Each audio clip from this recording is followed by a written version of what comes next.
Vriksha, or the wish-fulfilling tree, which came after immense effort of Sagar Manthan, symbolizes the tremendous effort that will be required to bring success to the COEs. We hope the COEs imbibe the qualities of the Kalpvriksh in being eternal and prosper in their efforts to make AI work for India. Please welcome IIT Ropar team on stage to receive this honor.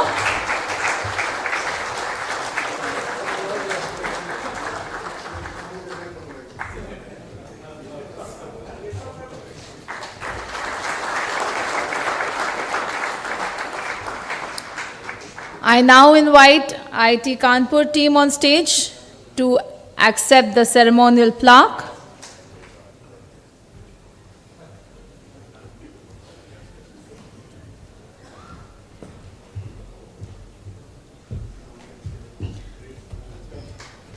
Let's hear it for the COE in Sustainable Cities.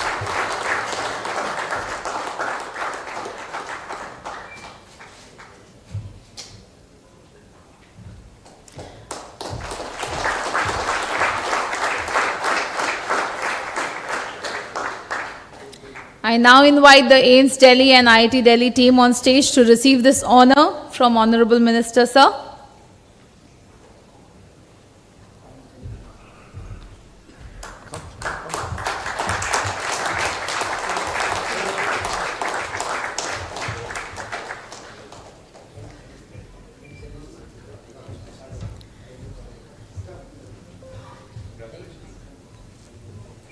Please welcome Director AIMS Delhi with us here today.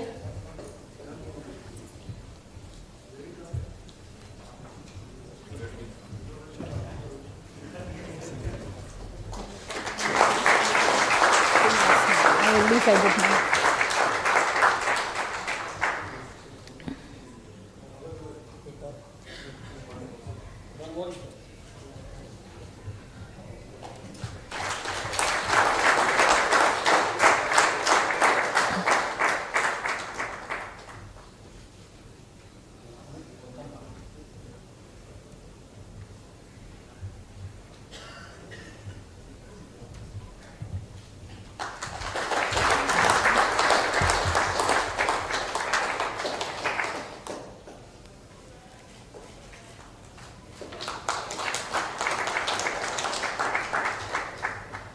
Thank you.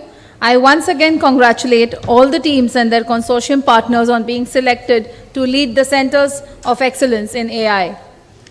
It is said that nothing ever grows without a seed, and nothing ever changes without a dream. Ladies and gentlemen, at this August gathering, it's now time to hear it from the person who planted the seed and envisioned the formation of the AI COEs. It's my privilege to welcome the Honorable Minister onto the stage to address the gathering. Please join me in welcoming Honorable Shri Dharmendra Pradhan Ji for his address.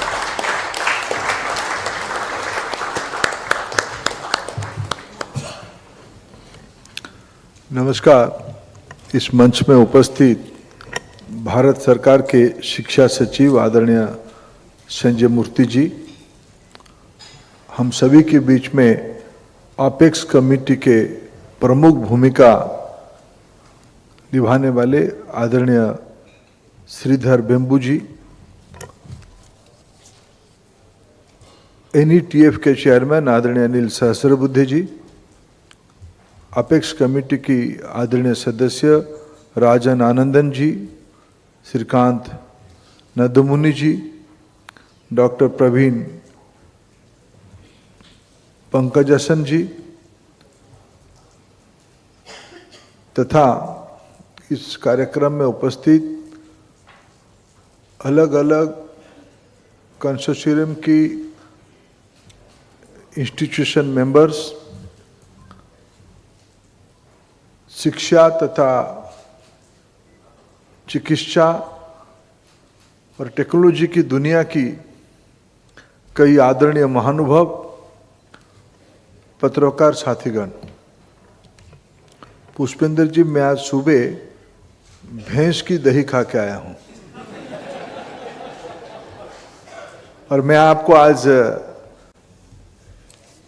कुछ human intelligence की बात कहता हूं। जब हम AI के भारत एक नई पैदान में पहुंचने का प्रवास करने का तय किया है। और मेरे लिए जैसे साधु संतों की सत्संग प्राप्ति करना एक सौभाग्य होता है, एक मंदिर की नींव रखना एक अत्यंत सौभाग्य की बात होता है। अभी आनंदन जी अपने एक अनुभव से एक आत्मविश्वास की स्टेटमेंट दिया कि एक डिकेड पहले भारत डिजिटल पेमेंट की इंडेक्स में कहीं नहीं था, आउटसाइड ऑफ 100 नंबर, सही था ना। और आज 10 साल के बाद हम दुनिया की 1 नंबर डिजिटल पेमेंट की पोजीशन पे हैं। और उसमें मेरे को श्रीकांत जी बता रहे थे, अमेरिका, यूरोप और चाइना, और बचा कौन है? तीनों की जितना सामूहिक कारोबार है डिजिटल की दुनिया में, भारत में उससे ज्यादा है। भारत के बारे में जब कहा जाता है, और मैं संयोग से कभी देश की ऑयल एंड नेचुरल गैस विभाग के दायित्व में रहा। 19th सेंचुरी की जियोपॉलिटिक्स ऑयल इकोनॉमी की इर्द गिर्द था। विश्व की राजनीति, विश्व की अर्थनीति और उससे प्रभावित समाज नीति एनर्जी के आसपास था। और oil, the most precious commodity was oil. उस समय में जब आगे हम न्यूज़पेपर वगैरह पढ़ते थे, कोई अच्छे आर्टिकल पढ़ते थे, तब भारत में एक शब्द कॉइन हुआ, data is the new oil. और मेरे सौभाग्य है मैं उस ऑयल से इस न्यू ऑयल तक पहुंच चुका हूं। और उस पेडेस्टल पे हम लोग खड़े हैं, इस पेडेस्टल में खड़े हैं कि हम अपने क्रेडेंशियल ग्लोबल मार्केट में प्रूव कर चुके हैं। जब इस बार प्रधानमंत्री के नेतृत्व में G20 की समिट हुई, वहां जो एग्जीबिशन लगा था, आप में से कई लोग उसकी पार्टिसिपेंट और डायरेक्टली इनडायरेक्टली स्टेक होल्डर रहे होंगे। दुनिया के सभी पार्टिसिपेंट का एक ही आकर्षण था, भारत इस ऊंचाई को उपलब्धि कैसे किया। डिजिटल वर्ल्ड में डीपीआई बनाने में भारत इतने कम समय में, और जब मैं कम समय कहता हूं, मैं मेरे गृह राज्य के एक अनुभव बताता हूं, मैं उसका एक हिस्टोरिकल प्रोस्पेक्ट बताता हूं। 18th सेंचुरी में पहला औद्योगिक क्रांति हुई थी, 1760 to 1840। लगभग 80 साल की इस जर्नी में हम कहां खड़े थे, भारत कहां खड़ा था? भारत तब शायद लूट रहा था। 1866 में तब हम गुलामी के अंदर थे। मेरे वाला इलाका यानी उड़ीसा, बिहार, बंगाल, ये बंगाल प्रोविंस के अंदर था। तब एक ग्रेट बंगाल फेमिन हुई थी। उस बंगाल फेमिन में उड़ीसा में ही केवल 1 मिलियन लोगों की जान गई थी। इतिहासकारों ने उसकी वर्णन किया है, उन दिनों में यूरोप में और विशेष करके इंग्लैंड में इंडस्ट्रियल रिवॉल्यूशन में पैसा डालने के लिए भारत के संसाधनों को अंग्रेजों ने लूटा था। दूसरे हमारे कोई हिस्सेदारी नहीं थे, हम तो एक्सप्लॉइटेड ग्रुप थे इंडस्ट्रियल रिवॉल्यूशन में। हमारी संसाधन पे दुनिया की संपन्नता आई थी। दूसरे औद्योगिक क्रांति 19th सेंचुरी में 1870 टू अर्ली 20th सेंचुरी तक हुई, तो हम लोग उसमें मजदूर की भूमिका में थे। We participated during second industrial revolution as a mere workforce. और तीसरी औद्योगिक क्रांति में 1950 अनवर्ड जो चला, जो 20th सेंचुरी की मिड से चला, तब हम उसकी मैनेजर बने थे। लेकिन फोर्थ इंडस्ट्रियल रिवॉल्यूशन में भारत, डीपीआई एक एग्जाम्पल है। और आज मेरे इस टाइम लाइन को आप मार्क करके रखिए, आज हम लोग 15 अक्टूबर दशहरा को ही काउंट कर लेते हैं। 21st सेंचुरी की तीसरी डिकाड के दशहरा में हम लोग इकट्ठा हुए हैं, दीपावली दशहरा के बीच में इकट्ठा हुए हैं। 10 साल में जो 3 आज हमने मंदिर बनाई, एग्रीकल्चर में, हेल्थ केयर में और सस्टेनेबल सिटीज में, ये दुनिया की पब्लिक पॉलिसी में, एडमिनिस्ट्रेशन में, इकोनॉमी में सॉल्यूशन गिवर होगा, ये मेरा पूरा विश्वास है। मैं आप सभी को इस अवसर पे बधाई देता हूं। विशेष करके मैं जो हमारे यंग रिसर्चर है, उनकी आंखों की स्पार्क पड़ रहा था, इसमें क्या क्या चीज निकल के आएगा, क्या क्या चीज निकल के आएगा। कभी भारत की गांव को अगर पता चलेगा, लोग आज भारत में खेती छोड़ के शहरों में मजदूरी करने के लिए आ रहे हैं। जब उनको पता चलेगा उनकी प्रोड्यूस को ग्लोबली इतने बड़े मार्केट है, और एआई की डाटा उसको प्रूव कर रहा है। और हमारे गांव में खटाल में जो भैंस है, उसकी अगर नंबर हम बढ़ाते हैं, उसकी अगर थोड़ा क्लीन और साइंटिफिक प्रोडक्शन इकोसिस्टम बनाते हैं, तब हमारी मिल्क प्रोडक्ट शायद साउथ अफ्रीकन कंट्रीज की न्यूट्रिशन की कंट्रीब्यूशन करेगा। भारत तो करेगा ही करेगा, अफ्रीकन देशों की भी न्यूट्रिशन की समाधान। तभी तो प्रधानमंत्री जी ने जो कहा कि हम वसुधैव कुटुंबकम को साकार करने के लिए विश्व बंधु की भूमिका निभानी है। यह आउटकम है G20 की। हम ग्लोबल साउथ की एनविजन कर रहे हैं। ग्लोबल साउथ में हमारी, हमसे अपेक्षा क्या है दुनिया के देशों की, गरीब देशों की। आप ऐसे कुछ देखो, आज की दुनिया में जो बिजनेस मॉडल बना है, उस बिजनेस मॉडल में दुनिया के गरीबों की हक नहीं है। जो इनोवेशन, जो टेक्नोलॉजी, जो डिसरप्शन आई है, उसमें विश्व की गरीबों की कोई हिस्सेदारी नहीं है।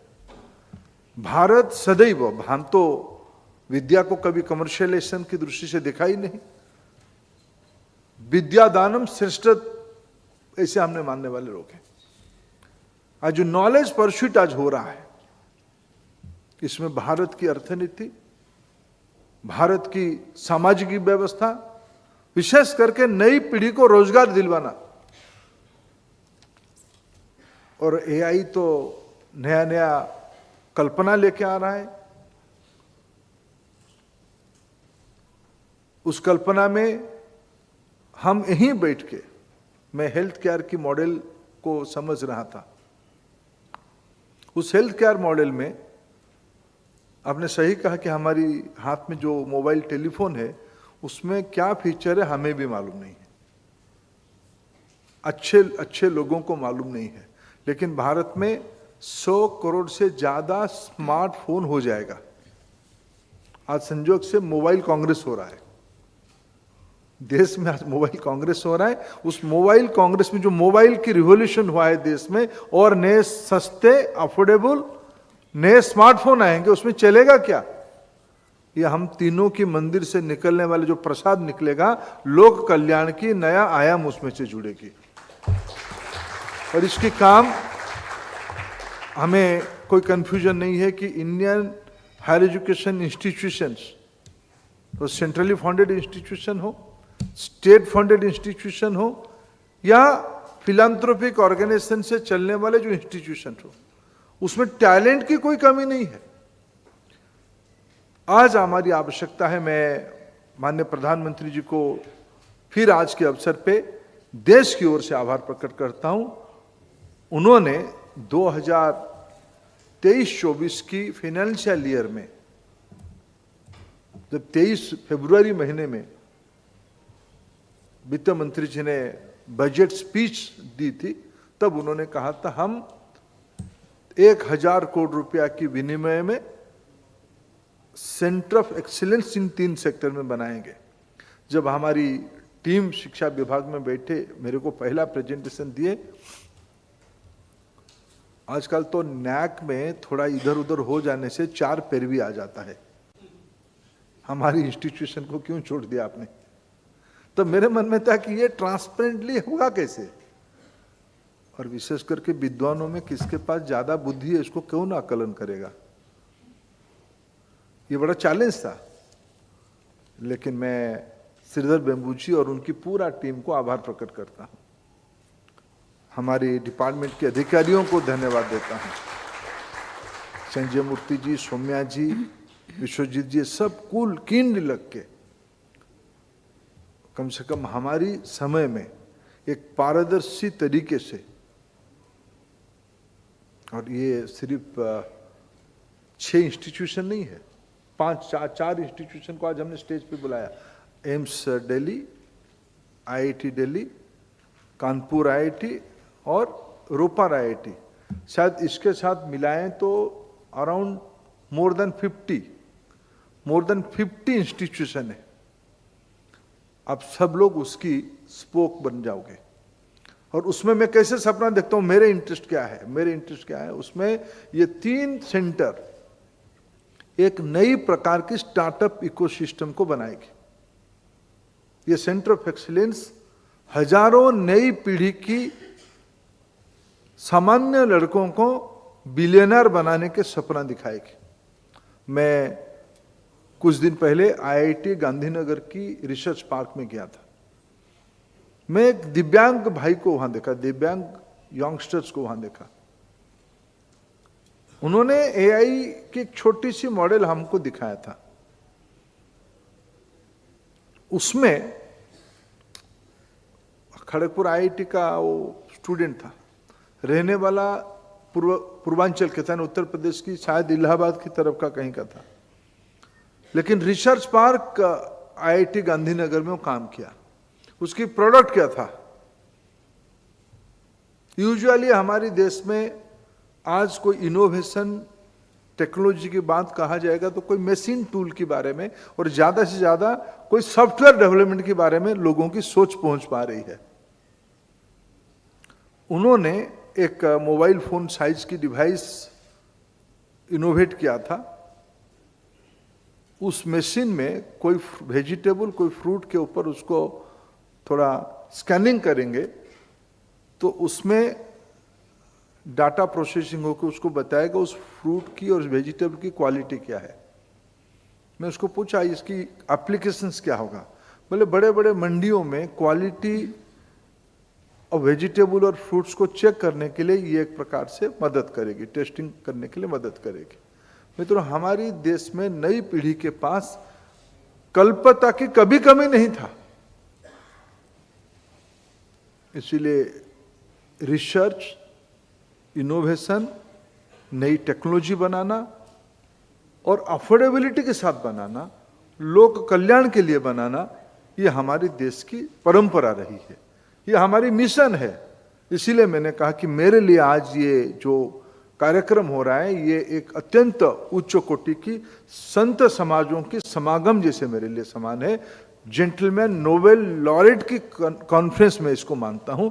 ये आने वाले दिनों में विश्व की समस्याओं के समाधान निकालेगी। इसीलिए निकालेगी कि बाकी स्कैंडिनेवियन कंट्री कुछ इनोवेशन करते हैं, एक्सपेरिमेंट कहां करेंगे? मार्केट एक्सेसिबिलिटी कहां है? हमारे एम्स में जितने पेशेंट आते हैं, शायद कई सारे यूरोपियन देश की टोटल पेशेंट की संख्या उतनी होगी।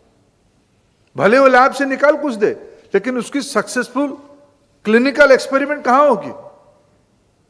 हमारी एजुकेशन इंस्टीट्यूशंस में जो मेंटरशिप करने के लिए जो हैंड होल्डिंग करने वाले जो इकोसिस्टम है, दुनिया में कम जगह पे इस प्रकार के इकोसिस्टम है। हमारी देश में जो एक्सेसिबिलिटी ऑफ मार्केट है, तो साइज ऑफ मार्केट है, ये आने वाले कम से कम 50 साल के लिए भारत की एडवांटेज होकर रहेगा। जब कहा जाता है 21st सेंचुरी भारत की सेंचुरी होगी, नॉलेज बेस्ड सेंचुरी होगी, नॉलेज बेस्ड इकोनॉमी की सेंचुरी होगी, भारत इस प्रकार की इनिशिएटिव से न केवल खुद की समस्या का समाधान निकालेगा, विश्व के कल्याण की भी समाधान निकालेगा। मैं आज के अवसर पे सभी स्टेक होल्डर को, सभी पार्टिसिपेंट को बहुत बहुत आभार प्रकट करता हूं। बहुत बहुत धन्यवाद इस अच्छे कामों में जुड़ने के लिए। धन्यवाद।